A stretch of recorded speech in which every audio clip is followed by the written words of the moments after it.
Hi friends, நான் உங்கள் Sumathi. Welcome to Pattu's food zone. இன்னைக்கு நம்ம பாதுஷாவை ஜூஸியாக லேயராக எப்படி பண்ணுறதுன்னு பார்த்துடலாம். வீடியோக்குள்ளே போகிறதுக்கு முன்னாடி சேனலை சப்ஸ்கிரைப் பண்ணிவிட்டு கூடவே பெல் ஐக்கானை கிளிக் பண்ணி வச்சுக்கோங்க. பாதுஷா பண்ணுறதுக்கு ஃபஸ்ட்டு ஒரு பவுலில் 1 spoon baking powder, 1/2 spoon baking soda சேர்த்துக்கலாம். நீங்கள் பேக்கிங் சோடாவுக்கு பதிலாக ஆப்ப சோடா கூட யூஸ் பண்ணிக்கலாம்.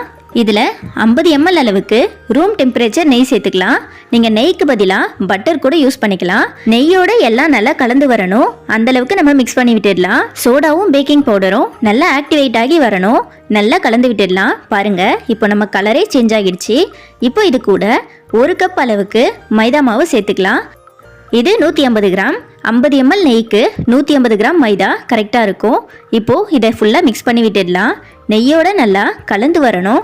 நல்லா கலந்ததுக்கப்புறம் இது கூட காய்ச்சி ஆற வச்ச பால் கொஞ்சம் கொஞ்சமாக சேர்த்து நல்லா மிக்ஸ் பண்ணிக்கலாம். நீங்கள் பாலுக்கு பதிலாக தண்ணி கூட யூஸ் பண்ணிக்கலாம். பால் சேர்த்து பண்ணும்போது டேஸ்ட் நல்லா ரிச்னஸாக இருக்கும். 50லேருந்து 60 ml பால் இதுக்கு கரெக்டாக இருக்கும். கொஞ்சம் கொஞ்சமாக சேர்த்து நல்லா மிக்ஸ் பண்ணி பாருங்கள். ரொம்ப அழுத்தம் கொடுத்து பிசைய வேண்டாம். அதே போல் மாவும் ரொம்ப இலக்கமாக பிசையக்கூடாது. கொஞ்சம் கெட்டியாக பிசைஞ்சாதான் எண்ணெய் குடிக்காமல் நல்லா வரும். பாருங்கள், மாவை நான் பிசைஞ்சு எடுத்துட்டேன். இந்த கன்சிஸ்டன்சிக்கு இருந்தால் தான் கரெக்டாக இருக்கும். ரொம்ப இலக்கமாக பிசைஞ்சிட்டிங்கன்னா எண்ணெய் குடிச்சு பாதுஷா பிரிஞ்சு கூட வந்துடும். இதை ஒரு பிளேட் போட்டு மூடி 1/2 மணி நேரத்துக்கு நம்ம ஊற விட்டுடலாம். இப்போ இதை ஊற வைக்கிறதுக்கு ஜீரா ரெடி பண்ணிடலாம். இதுக்கு ஒரு பவுலில் 1 கப் அளவுக்கு சர்க்கரை சேர்த்துக்கலாம். இது 150 கிராம் இருக்குது. இது கூட 1/2 கப் அளவுக்கு தண்ணி சேர்த்துக்கலாம். எந்த கப்பால் சர்க்கரை அளந்தீங்களோ அதே கப்பால் 1/2 கப் தண்ணி சேர்த்துக்கோங்க. சர்க்கரை நல்லா கரைஞ்சி கொதிச்சு வந்ததும் இது கூட 1/4 ஸ்பூன் அளவுக்கு ஏலக்காய் பவுடர் சேர்த்துக்கலாம். உங்ககிட்ட ஏலக்காய் பவுடர் இல்லைன்னா ஏலக்காவை நீங்கள் தட்டி கூட சேர்த்துக்கலாம். பாதுஷா பண்ணுறதுக்கு சர்க்கரை பாகுலாம் தேவையில்லை. கம்பி பதம் வரணுன்ற அவசியம்லாம் இல்லை. கொஞ்சம் பிசுபிசுப்பு தன்மை வந்தாலே போதும். நம்ம அடுப்பு ஆஃப் பண்ணிடலாம். நல்லா கொதிச்சு இது போல் பபிள்ஸ் வர ஆரம்பித்ததும் கையில் லைட்டாக எடுத்து பாருங்கள். இது போல் பிசு பிசுன்னு ஒட்டுற மாதிரி இருந்தால் அடுப்பு ஆஃப் பண்ணிவிடுங்க. இது இருக்கட்டும். இப்போது மாவு நல்லா ஊறி வந்திருக்கு. 1/2 மணி நேரத்துலேயே மாவு நல்லா ஊறி சாஃப்டாகி வந்திருக்கு. இப்போ இந்த மாவுலேருந்து நம்ம கொஞ்சமாக எடுத்துக்கலாம். பூரிக்கு எடுப்போம் இல்லையா, அந்த சைஸ்க்கு மாவு இருந்தாலே கரெக்டாக இருக்கும். நீங்கள் பெருசாக போட போகிறீங்கன்னா அதுக்கேற்ற மாதிரி மாவு எடுத்துக்கோங்க.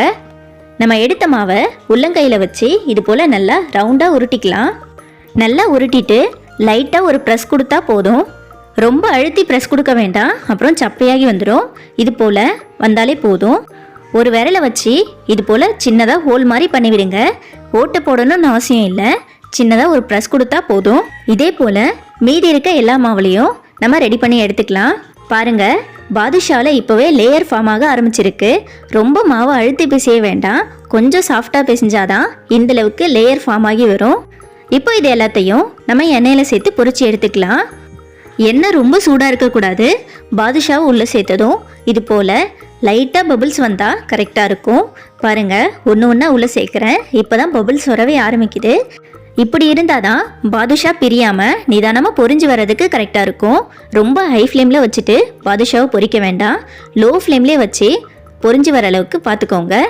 பாருங்கள், நம்ம சேர்த்த பாதுஷா எல்லாம் கொஞ்சம் கொஞ்சமாக உப்பி பெருசாகி மேலே எழும்பி வருது. இந்த அளவுக்கு இருந்தால் தான் கரெக்டாக பொரிஞ்சு வரும், இல்லைனா பிரிஞ்சு வந்துடும். நிதானமாக இந்த ஸ்டெப் மட்டும் பண்ணுங்கள். பாதுஷாவை உள்ளே சேர்த்ததுமே கரண்டி வச்சு திருப்பி விட வேண்டாம்.